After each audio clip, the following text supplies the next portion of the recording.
पुराने जमाने में एकता बहुत हुआ करती थी, लेकिन कुछ विवाद भी ऐसे हुआ करते थे कि लोग एक दूसरे की जान के दुश्मन बन जाया करते थे। आज नई बात नहीं है। जो जमीनी विवाद हैं ये बहुत पुराने चलते आ रहे हैं, क्योंकि आज इस बात पर हमने एक बात खड़ी क्यों की है। एक लड़की जो करीबन 9 साल की होती है, जमीनी विवाद इतना बढ़ जाता है कि उस 9 साल की लड़की को भी नहीं छोड़ा जाता है और उसकी कमर में भाला घोंप दिया जाता है। लेकिन वो 9 साल की लड़की मरने के बाद प्रेत योनि में रहती है और प्रेत योनि के बाद भी वो दूसरा जन्म लेती है और उनको ढूंढती रहती है, तलाशती रहती है जिन लोगों ने उनके परिवार के साथ ये बुरा किया था। अब दोस्तों, आपको पीछे से शुरू करते हैं, पहले जन्म से शुरू करते हैं। अक्सर हम जितनी भी घटनाएं लेकर आते हैं वो इस जन्म से शुरू करते हैं, लेकिन आज की घटना को आपको समझाने के लिए हमें पीछे से शुरू करना होगा। गांव की बात होती है। जिला बदायूं में एक गांव पड़ता है जो कि ई खेड़े के पास होता है, जिस गांव का नाम रामनगर होता है।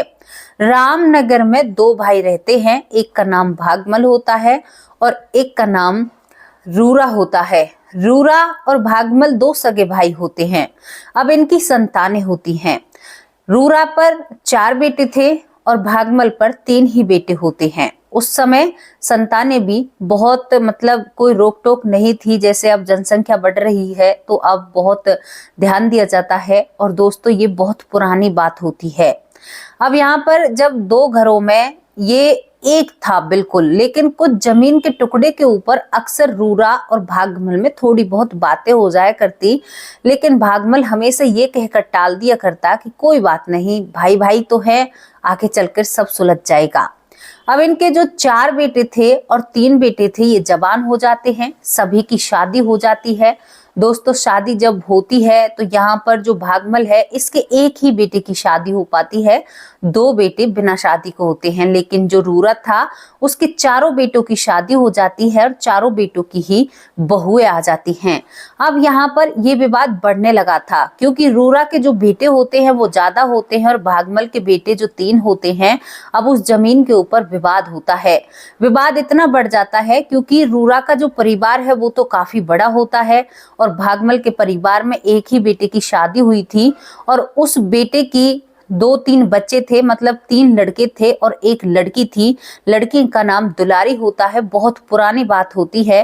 भागमल की एक पोती दुलारी होती है और दोस्तों, अब इस परिवार में लड़ाई छिड़ जाती है। छोटी छोटी बातों पर बहस शुरू होया करती थी, लेकिन रूरा और भागमल को नहीं पता था कि ये लड़ाइयां किसी दिन बहुत बड़ा रूप लेंगे।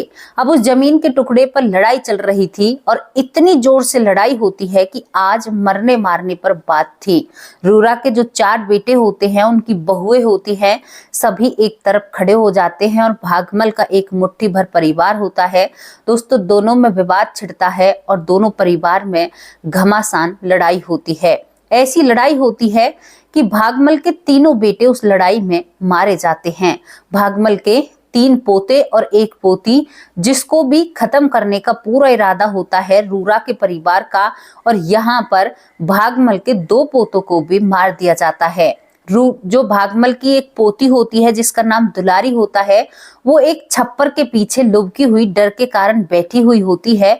दोस्तों, इतनी बर्बरता आ जाती है उस समय और कोई भी इनके बीच में नहीं आता है, क्योंकि जो फरसा और भाले होते हैं उनसे ये लड़ाई उस वक्त लड़ी गई थी। ये बहुत बड़ी बात हो जाती है। गांव के लोग बीच विचारे में भी नहीं आते हैं, क्योंकि बहुत खूनी खेल वहां पर चल रहा था। वो मासूम सी 9 साल की बच्ची एक जो छप्पड़ होता है, जो आप समझते हो गांव की भाषा में एक छान होती है, उसके पीछे बैठी हुई होती है और उसकी कमर पर भी आकर एक व्यक्ति जो रूरा का ही बेटा होता है, जिसकी वो बेटी लगती थी नाते में, वो उसकी कमर पर उस भाले को घोंप देता है। वो लड़की इस दुनिया से चली जाती है। 9 साल की दुलारी अब इस दुनिया में नहीं रही थी, वो वहीं पर खत्म हो जाती है। उसके 3 चाचा ताऊ इस दुनिया से चले जाते हैं, 2 भाई भी इस दुनिया से चले जाते हैं, लेकिन दुलारी से छोटा एक 4 साल का बच्चा होता है जो उस वक्त अपने मामा के घर रहता है, तो वो इन सब से बच जाता है और यहाँ पर वो जीवित रह जाता है।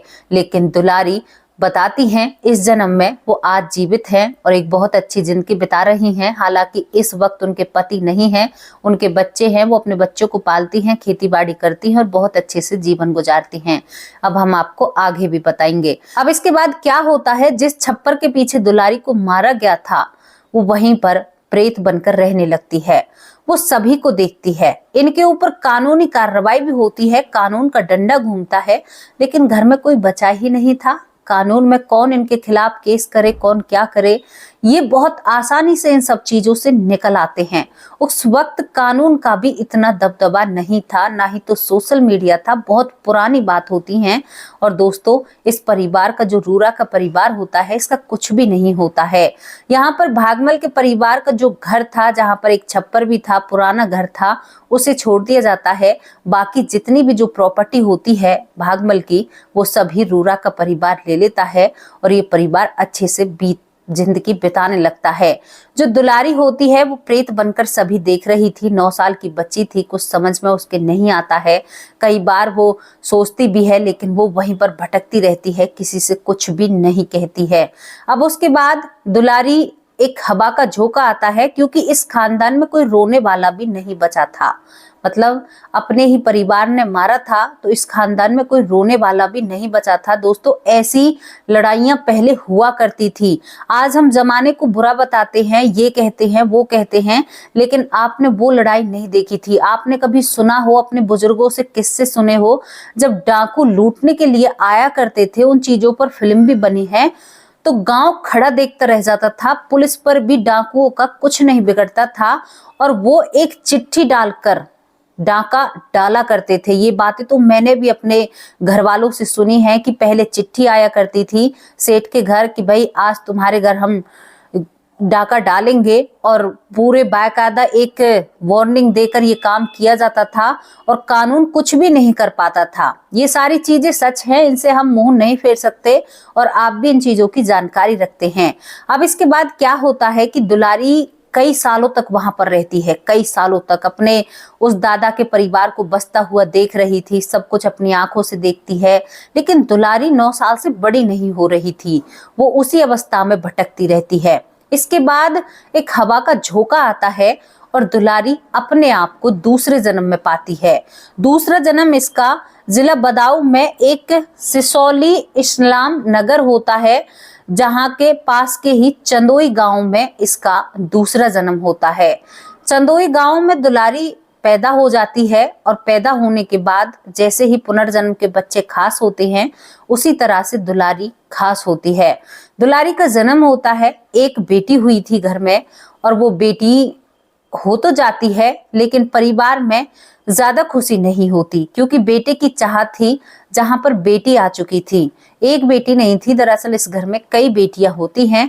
अब ये करीबन तीसरी बेटी इस घर में आई थी, तो ये परिवार ज्यादा खुश नहीं होता है। हाँ ठीक है, घर में एक लड़की का जन्म हुआ है, जिंदगी आगे बढ़ने लगती है। दुलारी, अब इस जन्म में दुलारी का नाम समता रखा जाता है। समता नाम से इसको संबोधित किया जाता है, मतलब नाम रखा जाता है, नामकरण किया जाता है। समता अब धीरे धीरे बड़ी होने लगती है।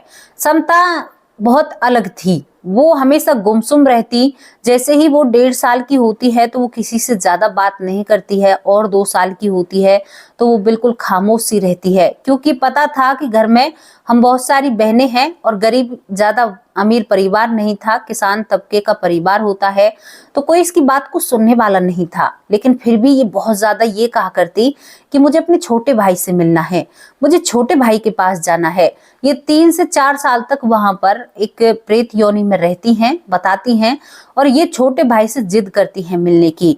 ये अपने गांव का नाम भी बताती हैं कि मैं तो खेड़ा के पास रामनगर गांव है, रामनगर गांव की हूँ, लेकिन कोई इसकी बात पर ध्यान ही नहीं देता है। कहते हैं कि हाँ चल होगी उस गांव की, अपना उसे खेल लगा दिया करते, उसकी बातों पर ध्यान नहीं दिया करते। जो दुलारी अब समता है, वो रोती, बिलक बिलक कर रोती कि मुझे मेरे भाई से मिलना है।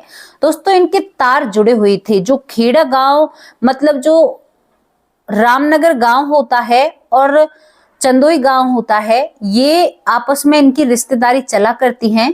अब किसी काम से जब ये समता 2 या 2.5 साल की होती है, तो इसका जो छोटा भाई जो 4 साल का रह गया था, उस लड़ाई में बच गया था, वो एक दिन अब इस चंदोई गांव में किसी रिश्तेदारी में आता है और इसकी नजर जो समता होती है उस लड़के पर पड़ती है। वो अब जवान हो चुका था, बहुत बड़ा हो चुका था।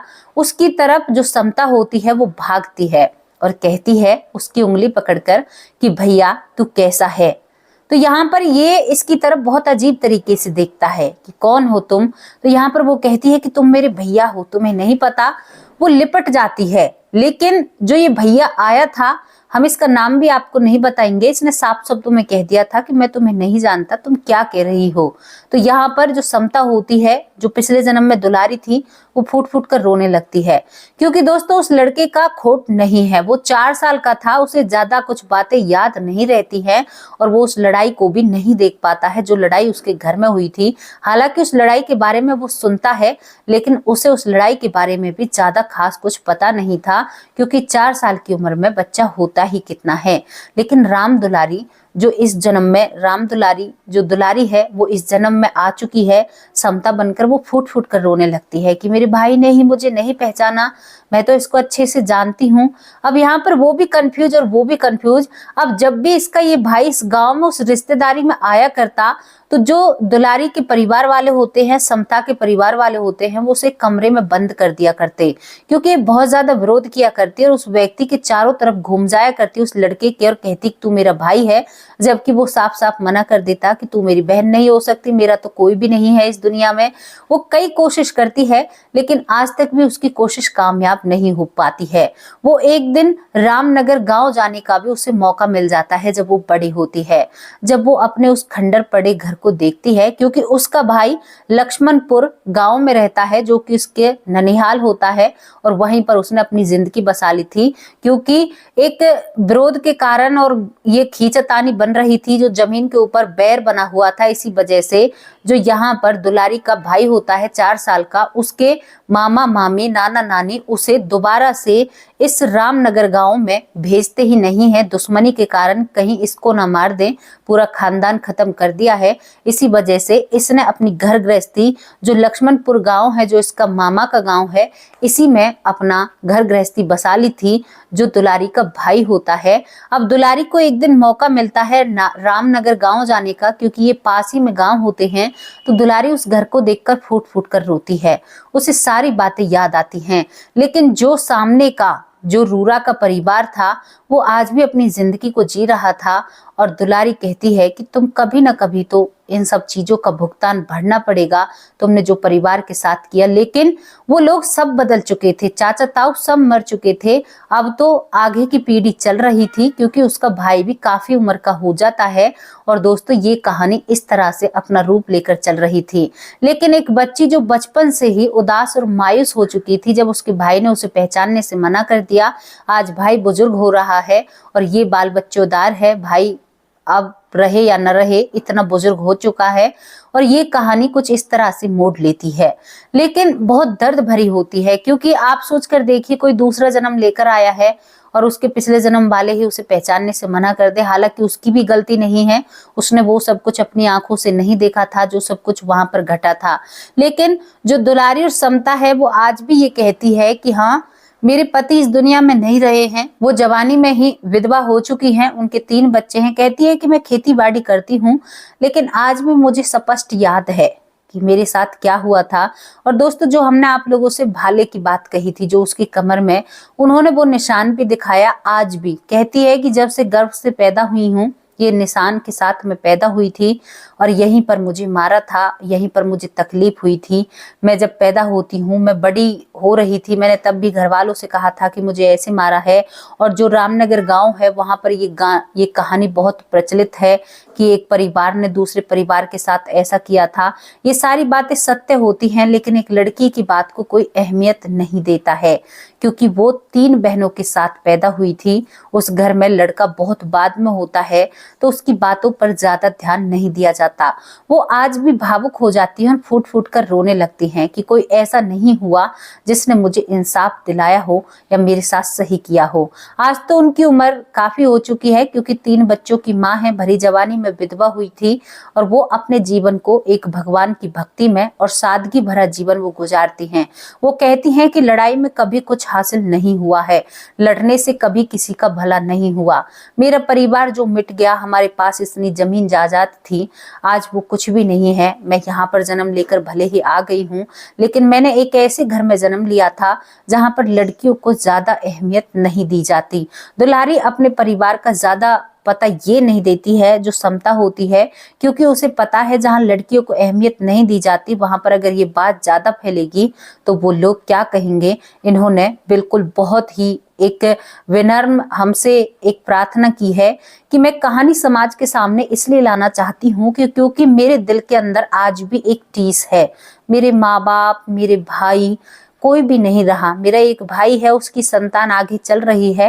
कहते हैं कि जिसका जाको राखे साईं मार सके ना कोई, लेकिन मुझे दर्द होता है। मैंने जो झेला, जो भुगता, मुझे 2 जन्मों की यात्रा याद है।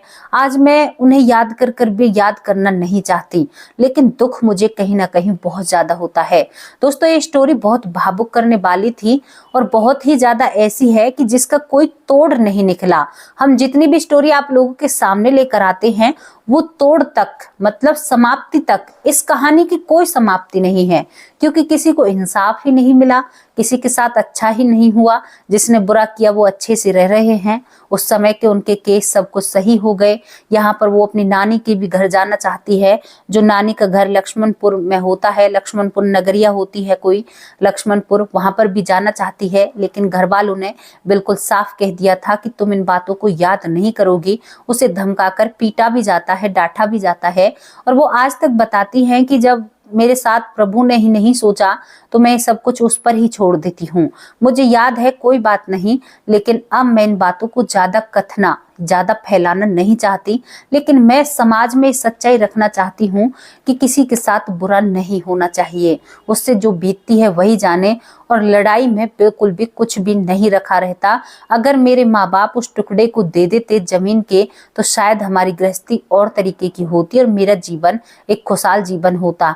मैं उस वक्त को याद करती हूँ जब मैं डरी सहमी उस छप्पड़ के पीछे बैठी हुई थी। छान जो होती है पुराने जमाने की, तो मुझे बहुत डर लग रहा था। लेकिन उन लोगों ने वहां पर भी आकर मेरी कमर पर जो खंजर था, जो भाला था, आप सोचो उस समय भाला था जो मेरी कमर पर मारा था, जो आज भी इस जन्म में निशान के तौर पर उसकी कमर पर है। दोस्तों, इस स्टोरी को हम खत्म करना चाहते हैं। क्यों करना चाहते हैं? क्योंकि इससे हमें भी संतुष्टि नहीं हुई, क्योंकि दुख हुआ कि उसके साथ अच्छा नहीं हुआ। तो ऐसी ऐसी कहानी, ऐसी ऐसी घटनाएं हो जाती हैं। कितने पुनर्जन्म हैं, ये तो वो हैं जो हम ढूंढ कर लाते हैं आप लोगों के लिए, जो सत्यता पर रखे हुए होते हैं।